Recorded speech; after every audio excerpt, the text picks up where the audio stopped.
Should be an interesting encounter between these two sides. The 10th meeting between South Africa and Botswana. As we said, South Africa, for the last 3 campaigns in the COSAFA Cup, have only made the quarterfinals. Can they do better at home in 2021? What a great touch from Setsile. South Africa reorganizing through Rashin Rook. He's a central defensive partner from Richards Bay FC to Barney Dubé, who was suspended from club activities towards the end of the season because of an accumulation of yellow cards, and because the playoff situation was that Richards Bay were meant to be playing in with Royal AM, and those matches didn't take place. And Chippa United, who are based here at the Nelson Mandela Bay Stadium, that he wasn't ever able to get back on the field of play, so that yellow card stayed with him almost throughout the entire playoffs. But there's an Olympic Games, and these are 23 players, and the future of South Africa is not looking too bad internationally. Let me take you further. Was it 2018 in Polokwane? Stuart Baxter is the coach of the national team. He's the one that introduced a whole lot of these youngsters at that level, and basically just to afford them the experience, because he saw the talent, and this is how far they've gone now.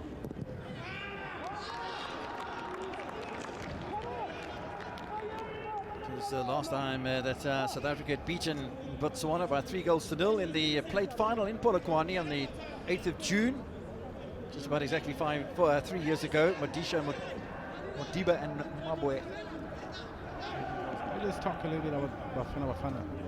I feel like they try to recycle the ball defensively. This is in line with trying to maybe seize the right opportunity to ping the ball forward with a long pass, but I don't think they're doing it enough. They're not dragging Botswana out of those defensive positions with much success. Botswana is set in their ways to just stay and hold as much as they can. Well, can they deliver the set pieces that we saw in that first game by Eswatini and Lesotho? Both first goals. I'll tell you what fantastic set pieces they were as well. Badenhorst with a great run. Saleng looking for the top right-hand corner, goes over the top. Had so many players on debut, and Mubili was one of them. Here's Johnson. Lovely cut inside from Johnson, and a save required by Motwa. He's heading towards the top right-hand corner, and the captain's not happy with the defence. Match for both of these two sides in COSAFA Cup for 2021. The second match of the day, though, cleared off the line. South Africa living very, very dangerously indeed. What a great couple of moments that is for Botswana. One player who is looking comfortable, and you've spoken about him before in this encounter, is Ethan Brooks. Now there's an opportunity that's just gone wide from Pachlongo. There's a deflection according to referee Chimene, so a corner.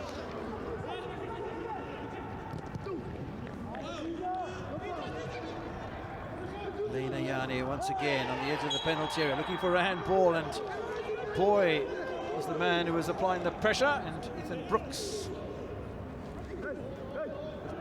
Put before yourself as an opportunity, you want to make sure that you maximize on it. Spoken about the left-hand side of the attack, and you've got left-handed players, or left-footed players lining up things here, and Boy will go over the top. Chile making a dummy run, and Sekhalami Boy clips it over the top of the South African goal. Out. And that's why maybe an injection of a bit of firepower from the bench will change the situation. We were talking about the potential introduction of Kagiso Malinga, 26-year-old who played at SuperSport United and then signed with Swallows and was instrumental in Swallows being promoted from the Glad Africa Championship as winners of the inaugural competition under the new sponsor, heading towards the halfway stage of the second half, and 25% of the match remaining, and suddenly there's an opportunity across the face of goal. Well, it's better than that! And out of almost nothing, South Africa will open their account, and it's Kagiso Malinga, the 26-year-old Swallow striker who's just come on for Zibanyoni. He buries the ball in the back of the net. You can see just how important that is. Entertaining match, just one goal in it. We're going to have something close to the end of the game that'll double that tally for South Africa. Well, it doesn't quite fall for Malinga. It does fall, though. The final call by Bright Chimene from Zimbabwe. blows for full time in Gqeberha and the South African coaching staff.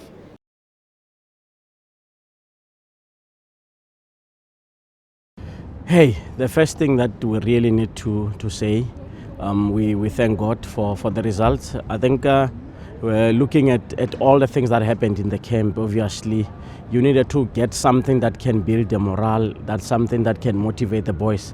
And you can only do that by winning a match. And I think we tried our level best. Yes, we are not at our best because we missed a couple of chances. Even though I believe that we not create much, but we missed a couple of chances. Again, I still believe that there were moments in a match where we allowed them to have the ball too much.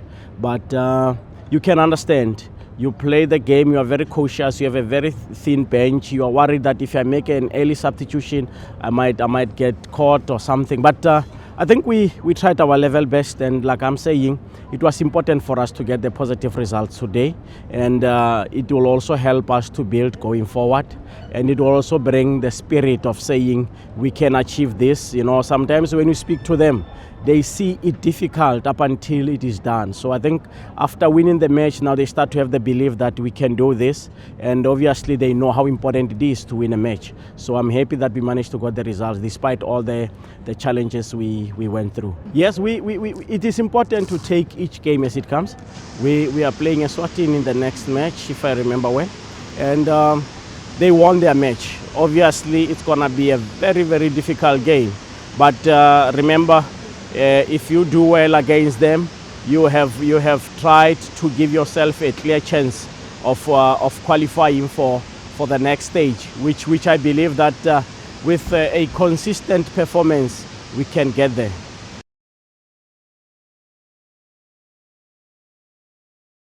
Yeah, I think my boys played very well.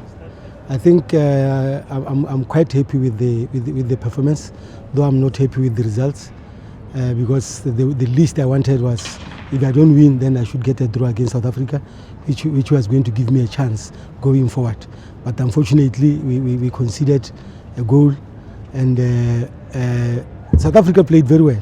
They were doing some very good rotations in wide areas, which gave us problem, especially in wide areas. But we tried to work on that. We have worked on that during preparations, but there were some lapses in our players, but under the circumstances, I think overall my boys played very well.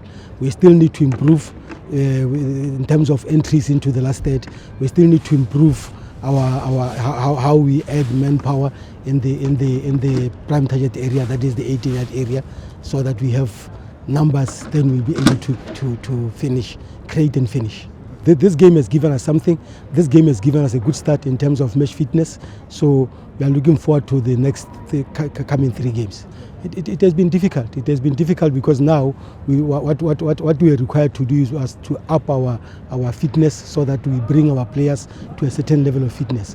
Because you cannot only develop match fitness through physical training. So we need to play games to develop match fitness. But we did our best to try to cover that aspect. As you saw today, our boys came to the party.